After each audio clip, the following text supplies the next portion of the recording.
Hello, this is John, and I took some pictures recently of repotting of this azalea. This is a tree that I got in Japan. It came from the sales area at Taikon 10. 2 dimensions just doesn't do it justice. I promise it really doesn't look this bad in person, but it's an exposed root style, and I've been working on developing pads and an apex for the last 7 years. So.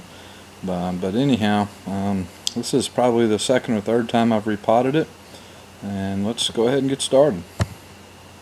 There's what it looks like now. Too much moss. You can see down here some of the it's almost like some of the soil is washed away, but now it's covered with moss. Moss is starting to get up on the trunk of the tree, etc.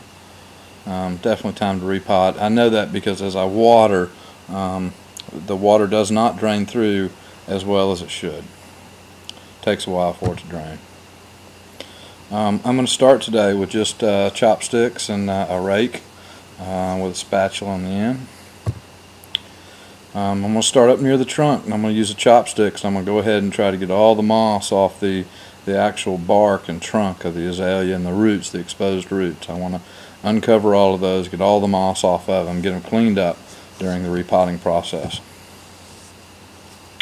Use a bamboo chopstick or a wooden chopstick basically so that it doesn't damage those roots. You can knock off the moss or whatever, and it doesn't really scar up the roots. You need to be careful with azaleas though, because they do have very thin bark, and much banging on the roots or the trunk or the branches can certainly cause damage. I'm going to use the spatula end of the rake and scrape off some of this moss. This time I'm cutting some of the wires to where the tree's tied in. That's a bad picture. I really need to take that out of here. But anyhow, raking some of the moss off of there. All the moss is off. I still see one wire down here that needs to be cut though. Here's where the other wire was cut on the back side. Okay. Here's where I'm going to be working on a scar, and this picture is looking down on the scar. So this is the apex of the tree, and this is that main branch, and this scar healed over tremendously.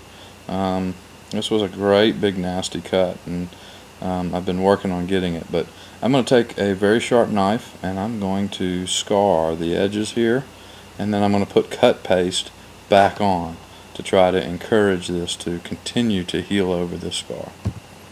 So here I am with the sharp knife. You can see I'm just barely scarring, or just cutting that edge where it's been healing, just rewounding it. Okay, so now you can see it's been rewounded. Several different places, right there, all along in here. Now I will put cut paste on it and let it continue to heal. Okay, I did some pruning on the branches as well. Basically with azaleas, you take them back to 2 twigs. They come out with a whorl, and then you can cut them back. So. Since I was repotting, I didn't cut this one back as hard as I could have. I'm also been pretty happy with the way the foliage pads are developing. Like all azaleas, the top needs to be, the top's always weak. So right there, see that little guy right there? That's an old bloom bud that's going to a seed pod, and you really should remove all of those. I need to go back and see if I can find it. Not that one really makes a difference, but there's a couple more up here. But anyhow, those are the seed pods from where the flowers were.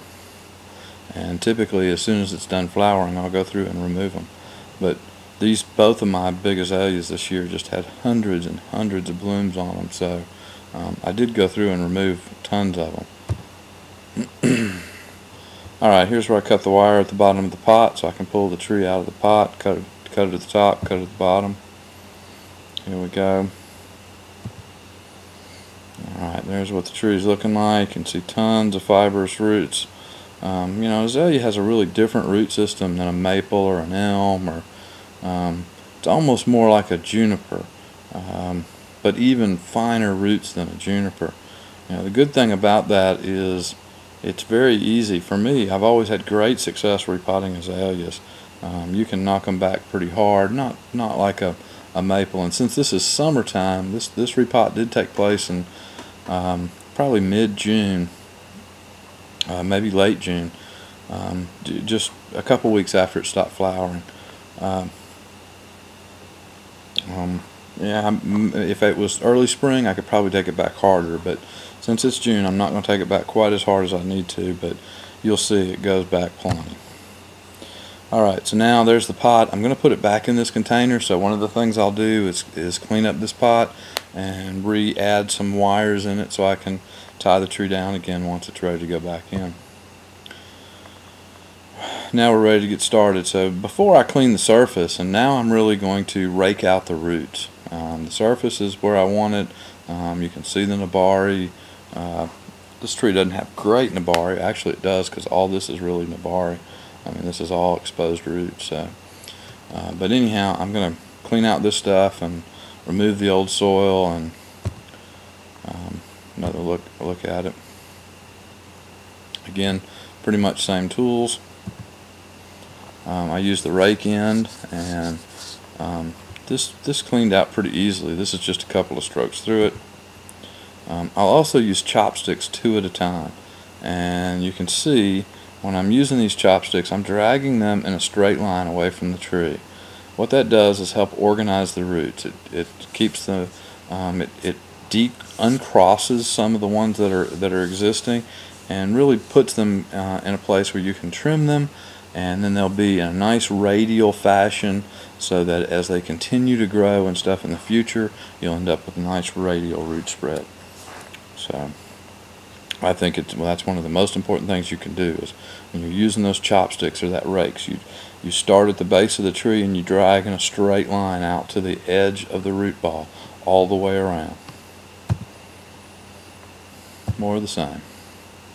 Okay, so now that's been done. The roots haven't been trimmed yet, but I've raked. You can see all the soil that's come out. There's probably even more than this. So that's the sides. Now it's time to do the bottom. So it's time to rake out the bottom. Same process. I rake from the middle to the outside edges, all the way around. Middle to the outside edges. Alright.